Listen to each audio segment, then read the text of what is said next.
did you guys have those kind of conversations? And if so, like, how did it go?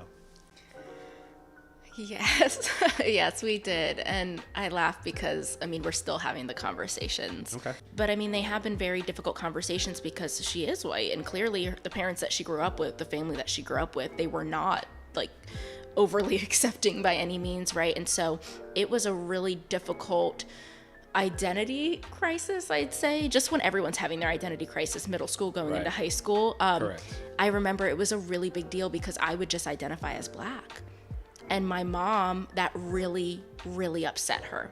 I thought being Black was cool. Like, it was so weird to be in that space of like, I genuinely saw my Black family as like cool. And then my white family is like corny. Like, I don't know how to.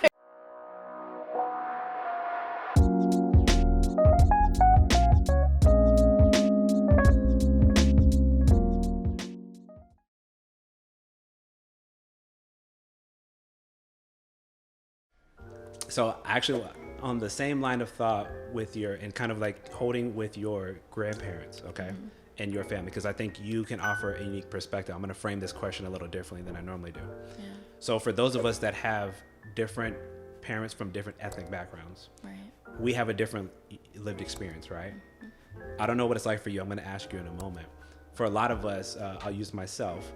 My father didn't have that lived experience, right? So his whole family is Black. My mom's family, their whole family is Latino. So like they only know each other. Right. But when you're the product of that, you have a different lens. Is that fair for me to say? Absolutely. So like, and if we don't have that type of relationship with our parents, they don't necessarily know how to tell us how to navigate that in terms of things like identity, cultural norms, traditions, values. Hopefully you see where I'm going here. What was it like for you in terms of how you see yourself within the context of your own family? Because you've obviously given us a little bit about with your grandparents and then your parents. So like, did you guys have those kind of conversations? And if so, like, how did it go? Yes, yes, we did. And I laugh because, I mean, we're still having the conversations. Okay. My mom she's me, just older. I love her so much and we are very close. But I mean, they have been very difficult conversations because she is white. And clearly the parents that she grew up with, the family that she grew up with, they were not like overly accepting by any means, right? And so it was a really difficult identity crisis, I'd say, just when everyone's having their identity crisis, middle school going into high school. Correct. I remember it was a really big deal because I would just identify as Black. And my mom, that really, really upset her. And she expressed that, I feel like when you say that, you're not acknowledging me or you're ashamed of me.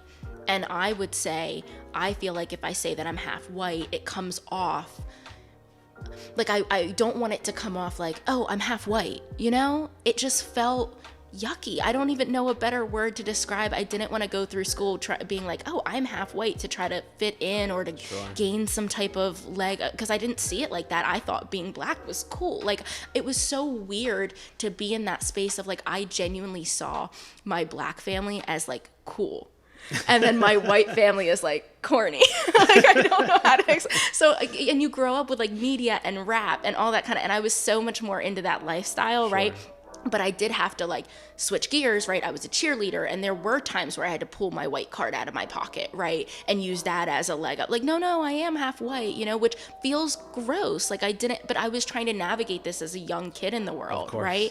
It was second grade, where someone asked me why my mom was a different color. And I had no idea what they were talking about. I did not know that my mom is blonde hair, blue eyes, white.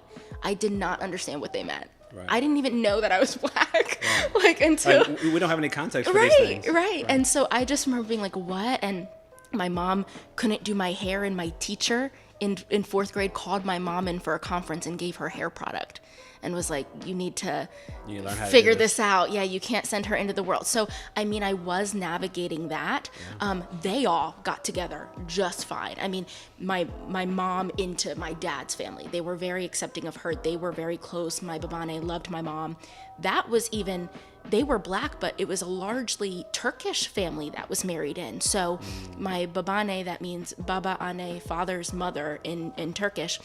So I was raised with that family, black family, Turkish family, and white family. And it was always trying to balance where I felt like I was most accepted. I feel like, do you know Earl Sweatshirt? I feel like I always think of too black for the white kids and too white for the black. Oh, the Earl yeah. Sweatshirt Oh, line, yeah. you know? Oh, yeah. And I was That's always classic. trying to toe that line. And it was really difficult. And we're still to this day having conversations where my mom's buying books and she's like asking questions and just trying to not be that person who like has black kids and isn't understanding or, you know, involved in black culture. Heard. First of all, I appreciate everything you just laid out there. And I want to make sure this is clear for anybody who's watching this too, is to understand these are all very unique perspectives that we all have. So please don't judge. I don't judge anybody here. I think you're allowed to speak freely about what your lived experience is, right? Mm-hmm. I just say that because, you know, we do live in a time where people like to misrepresent what people say. Right. But I really agree with a lot of what you said. And I think the reason why I like to talk about it is because it's so hard. Yeah. Because I remember even me growing up, like my father didn't have any conversation about it. Like the way I grew up, the conversation was more like, you are who your father is. And so my father's black, so I identified as black. And that's just, that was the end of the story. For the most part, in terms of like how I saw myself in the world. But even like you described, I remember being confused at times because my mom, she passed away when I was really young, but she was very fair skinned. My sister and I don't really look the same. She's very fair skinned. Yeah.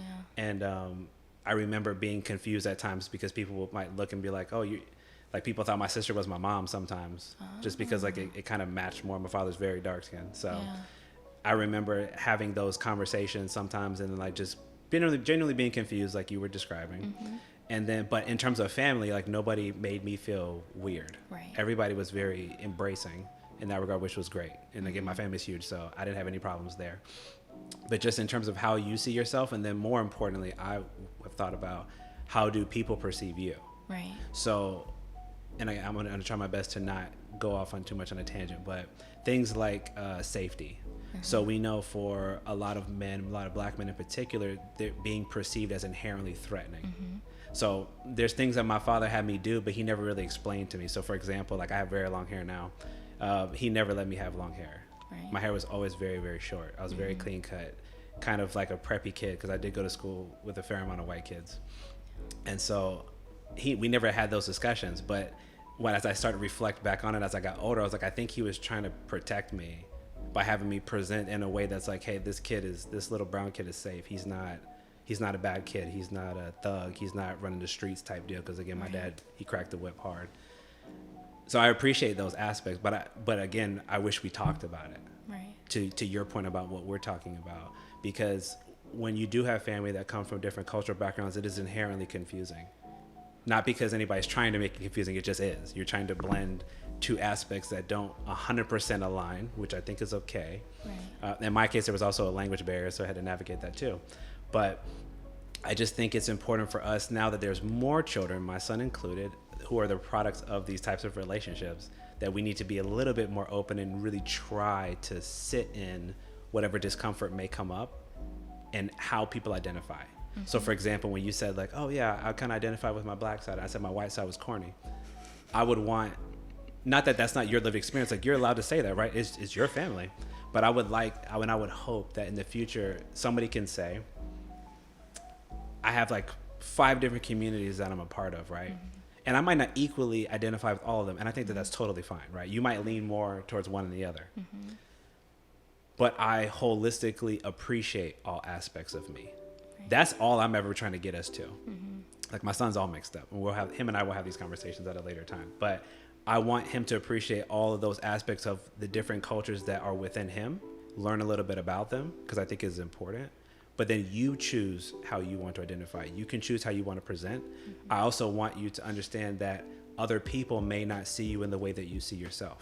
So you need to be educated on what those things are. Because sometimes, people may not, let's be real. I talked about this on our show yesterday. We all judge. Of course.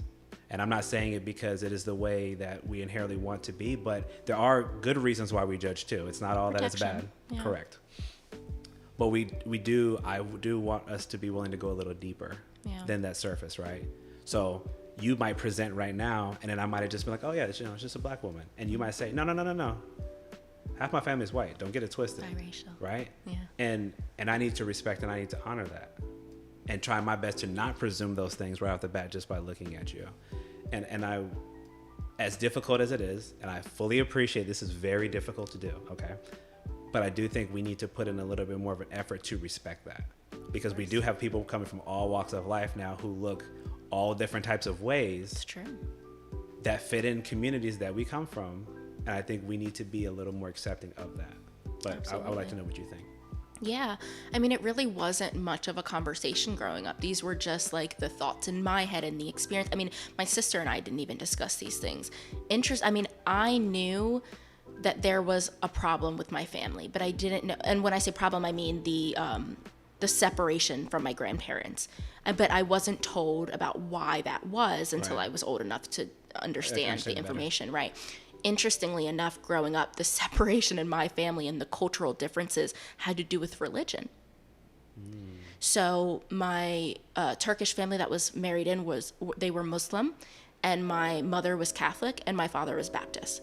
And so that was really more so influential on how I grew up than even my race was. And that was really a difficult thing to navigate because of how serious it was in my family, that I think that has arguably shaped me, if not equally more than growing up trying to navigate where I fell because I was biracial. Sure. And I've heard those stories too, for people who have family who come from different faiths and then trying to figure out, because that inherently can be, I think that sometimes can be harder than from a really racial hard. standpoint to try to come together, because you're like, somebody's converting. And Oh then my what happens gosh. if neither wants to? Like, how do you, And you that's know, what how do you do it? happened. That's what Okay. happened in my family. And it was just really difficult and confusing when my babane passed, the ceremony was done in the way that was respectful to her religion. And so she was, in a casket in the middle of the living room, and they bind the hands and they put a knife.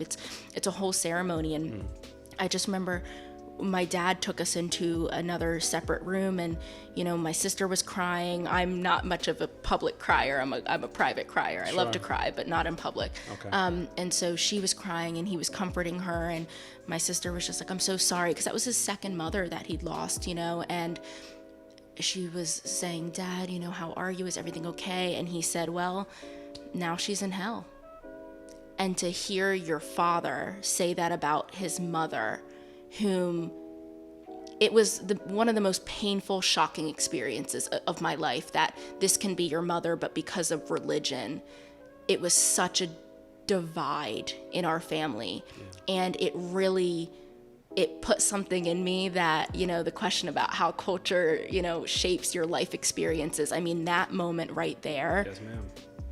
the outlook that I have on this world because of that, I mean, I could write a book on it. Honestly. No, I get that. I mean, that's why I try to engage in these types of discussions and really start to talk about it, because I think people are naturally living a lot of this, right? They're going through it, but they just don't necessarily allow that space to really be open about it. And sometimes families get fractured, permanently, Yeah. or people pass away and you can't, reconcile in the traditional sense. And And just the fighting that went on in that room. It was supposed to be a moment of mourning and coming together as a family, and two sides of the family on different sides of the casket arguing over which prayers to say and not to be disrespectful in it was crazy. I have no other way to say it, but yeah. no, man, I mean, I can imagine in those type of scenarios, like how people get very hardwired and they kind of revert back to, what they know or what they hold to be true, instead of, just honoring that person, their life, their legacy, And what they would have wanted. Right. That's what I'm thinking about. Like, anytime you lose somebody, when you think about loss and you're trying to help somebody move forward, I'm always trying to impress upon somebody else who's going through it, because I've gone through it several times in my life. Think about what they would want for themselves, Right. and also think about what they would want for you, For the for your family. future, right? Yeah. And I think for most people, obviously, I don't know everybody, but I'd like to believe, just because I've been through it enough times, I like to think of myself somewhat as an expert in this. People want the best for you, no matter how divided you may have been, no matter how close you may have not been, in later years. I think that genuinely, if they cared about you, they would want the best for you, and then you can interpret that as you will. But I think that helps people to come to some level of peace, Right. where they can kind of resolve that inner conflict and not be holding on to things like in a grudge type of way. But yeah, religion is one of those things I know that for some people, they will literally take it to the grave. Yeah. Amen. Yeah.